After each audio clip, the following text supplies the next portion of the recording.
there, everybody. It's no secret. Lots of people either have trouble falling asleep, staying asleep, or just getting restful sleep. An educational psychologist at the University of Washington is out with a book to help relax the mind so you can catch more and better Z's. The author of Stories for Getting Back to Sleep, Dr. Diane Gillespie, joins me now.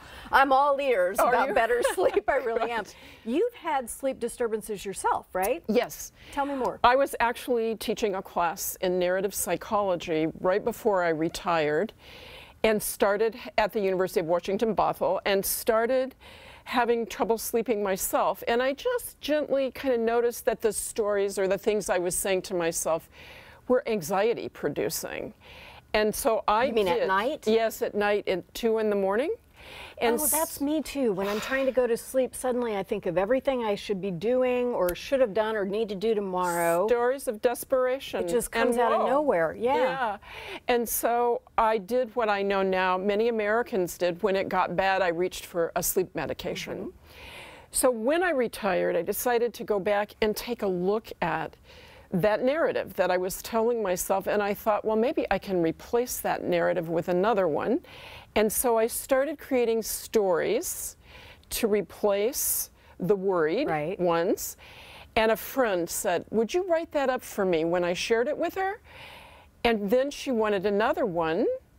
And then other people wanted them. And I kept writing them, and pretty soon you had a book. I had a book.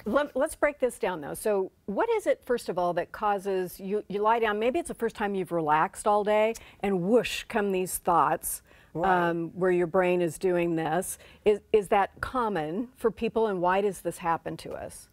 It's common because we haven't much practice during our days in what I would say is a kind of meditative period where we can learn how to quiet ourselves.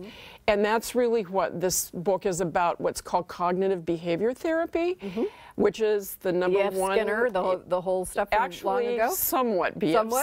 Skinner, but it puts you back in control of your sleep behavior rather than relying on a medication. And so there are many different strategies that people have for doing this, but this one I hadn't really found anywhere. And so there's stories especially designed, I would say, for women. All the protagonists in the book are women. And there's stories about getting yourself in a secure place. So they're very sensory, you know, the feeling and touching of things that make you relaxed and lead you to a place of real relaxation and hopefully back to sleep. So how does this work? Do I read the stories in the book? Do I read them and remember them and say them to myself? How do I deploy the story? Great question. So I wrote them using a lot of sleep research, and what sleep experts tell us is that light is the enemy of sleep. So ideally, you read the story during the day, and you get the sequence of events. And by the way, these are not stories like Anton Chekhov, Alice Munro.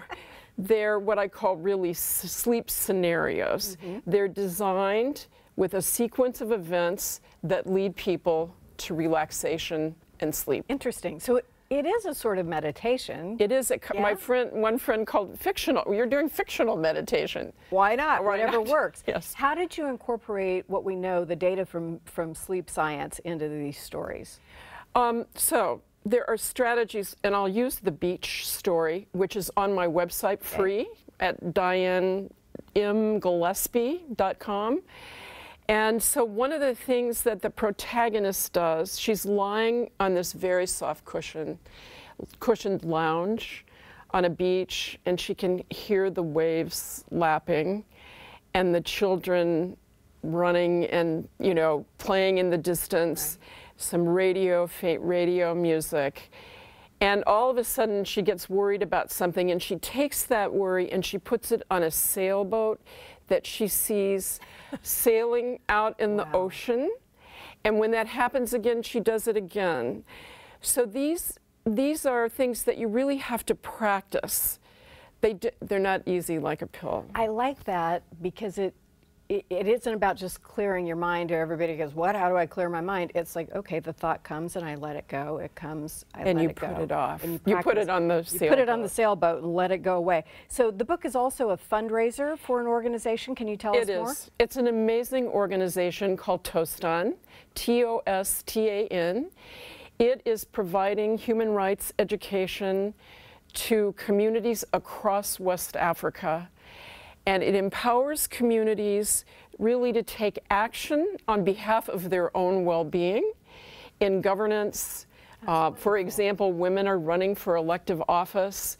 For good health, better health, communities are declaring an end to female genital cutting and child marriage, learning how to do oral rehydration solution when children have diarrhea.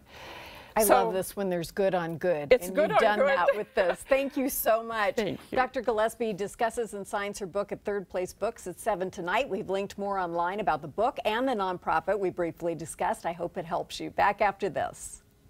Thank you very much.